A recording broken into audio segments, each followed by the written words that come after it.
କଳାହାଣ୍ଡି ଜିଲ୍ଲା ଲାଞ୍ଜିଗଡ଼ ବ୍ଲକ ଅନ୍ତର୍ଗତ ଲାଞ୍ଜିଗଡ଼ ରୋଡ ପଞ୍ଚାୟତ ଠାରେ ଆମ ଓଡ଼ିଶା ନବୀନ ଓଡ଼ିଶା ମାଧ୍ୟମରେ ସହରଠାରୁ ଆରମ୍ଭ କରି ପ୍ରତ୍ୟେକ ଗ୍ରାମ ପଞ୍ଚାୟତରେ ବିକାଶର ମଡେଲ ଦେଖିବାକୁ ମିଳୁଛି।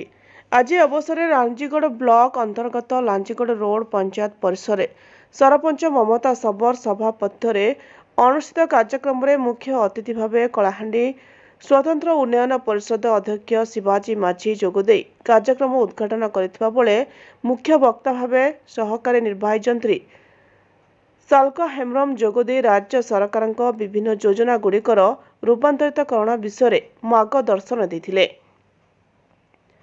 ଏଥିରେ ସମ୍ମାନିତ ଅତିଥି ଭାବେ ଜୋନ୍ 2 जिला परिषद सभ्य परीक्षित नायक, जोन 1 जिला परिषद सभ्या अंजलि माझी, जीपीओ सरोज कुमार प्रधान, समिति सभ्या सुमंती माझी, युव नेता टंकधर माझी, समाजसेवी दिलेश नाग, सौरभ पात्र, कनोज कुमार राउत राय समेत प्रमुख मंचासीन थिले।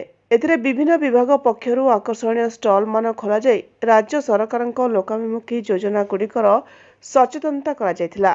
पर छात्र छात्री द्वारा सामाजिक चालीचलन और सुरक्षा को नहीं सचेतनमूलक नाटक और नृत्य परिवेषण सह सांस्कृतिक कार्यक्रम अनुष्ठित होइथिला।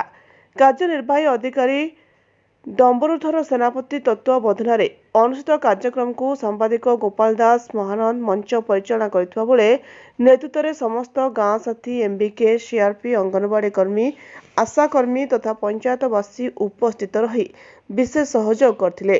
कलाहांडी प्रभुरंजन सामल रिपोर्ट ज्योतिप्रभा न्यूज।